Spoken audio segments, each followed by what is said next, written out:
In different parts of the house, there's kind of different feelings.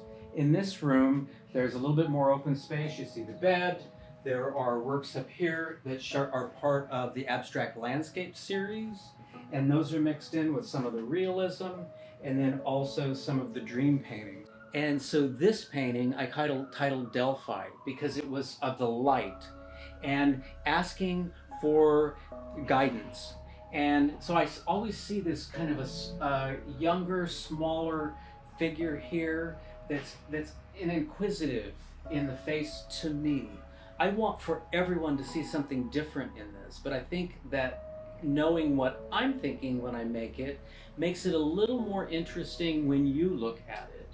Delphi was the temple of Apollo, and it was also the belly button of Mother Earth. And so when you think about the earth and the sky, combining earth and heaven and earth coming together, and here you have those two coming together, almost touching. And that almost touching is what makes us human.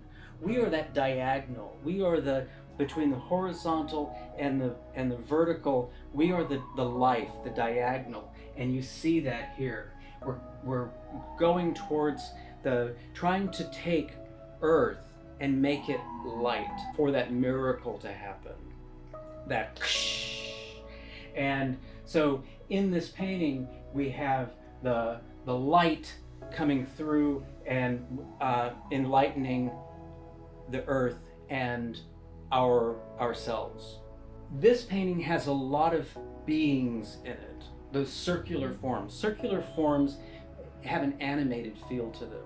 I have a whole nother series that is less circular forms and more rectilinear forms. This painting here, I call this one Mountainside. This is part of the abstract landscape series.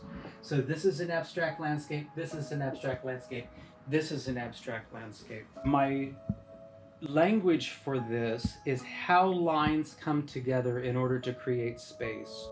And what I want for that is for there to be an underground color and then a color on the top, and for those colors to vibrate and make each one of those colors stronger by their context. And so you'll see purples and lavenders in here with beiges and yellows on the top of it. That makes the yellow stronger, it makes the lavender stronger. This one in particular, I used a die grinder, that like a welder would use to chase a weld. So I would, and made a lot of smoke. But this one, the feeling from this is peaceful, and it was really inspired by a Monet morning paintings. I call this one Foggy Morning. When I start out to do a painting, I might have a feeling that I'm looking for, but I allow the end, I follow the energy of the painting so that at the end, I'll look at it and then say, what is the title to this? What is this communicating to me? What is this expressing? What am I feeling from the work? And I want the works to be what feelings look like. If you were to be synesthetic, if you could hear color or feel taste. And for all of this texture gives you a very different feeling. You can feel it with your eyes. You look at the texture of this and you say, oh, that looks crunchy, that looks smooth, that looks slick. Each of these are you're feeling with your eyes. Now, is that an emotional feeling, or is that a feeling of what would, if you were to pick up a handful of dry dust, what does that feel like? And so the feelings that I'm working with in my artwork is that whole gamut. I'm very inspired by instrumental music from works from the past, from different ideas from religious to philosophical to aesthetic and artistic ideas. each of those informs every step in my path. And so really what I'm looking for is to find something. It's a journey. Each work of art is a journey. In my artistic journey, I'm looking to find new feelings. I'm wanting to constantly learn new techniques and try to expand my abilities to paint and to make images.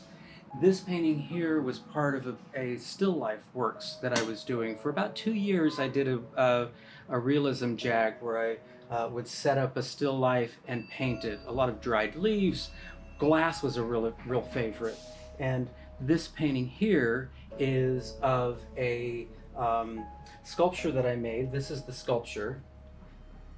That then I put a flower arrangement, and then painted it in this. It's a little 5x7, and size matters. And what does that mean? I like gems.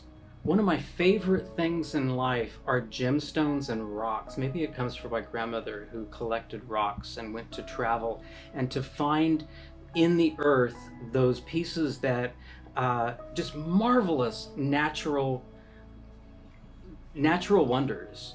And very often you think of, that diamond is $1 million. Well, it's this big. Well, yeah, maybe that big for $1 million diamond, but it's all the clarity and the quality. And this is one of those small but big paintings. I've heard it said, a big painting on a small frame. And when you look at it, you can really see the texture of it. These are proteas flowers and laetris, and then these little, I don't even know what those are called, but they're little yellow balls on sticks. But this is the painting of this sculpture, and I think it's one of my very, very best, and a culmination of many hours and hours of learning how to paint still lifes. This painting here, another big painting in a small frame. This one's called Moving a Mountain. And when you think of when you have something really big task to do, that you think, how can I do this? Every journey starts with one step. And so, and in this, the reason I thought of it as moving a mountain is that this looks like a mountain, and the sky, the background, comes through as the foreground here. And a lot of times in abstract artwork, I want for the background to turn into foreground. And I want for you to, if you come in it from this side, that looks like it's up in the front. But if you come in it from this part, it's from the back.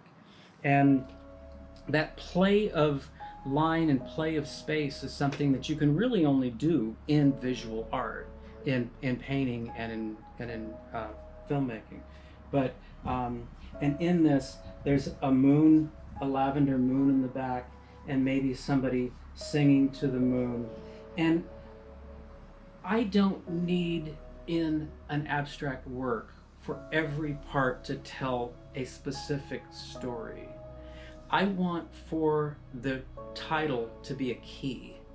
I want it to allow you to open the door and see what you see.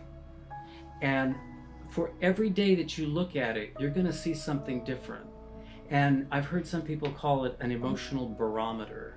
How do I feel today? Let me look at that painting. Is it a happy painting? Is it a sad painting? Is it something, and maybe that tells you a little bit about yourself. I also really encourage looking at my dream paintings before you go to bed. Art is a window into what makes us human. As we explore the motivations and ideas of individual works of art, we're able to imagine deeper. These insights unfold as I paint the paintings. They're not planned, they don't illustrate the concept. They're meant to be a place to dream, for you to imagine. That by expressing my inner self, they'll resonate with your inner self. Every journey begins with one step, and this is our first video. If you like the video, press like below and subscribe. I'd like to make a special thank you to Camilla for filming, producing, and editing this video. A link to her channel is below also. I look forward to sharing more art and insights with you.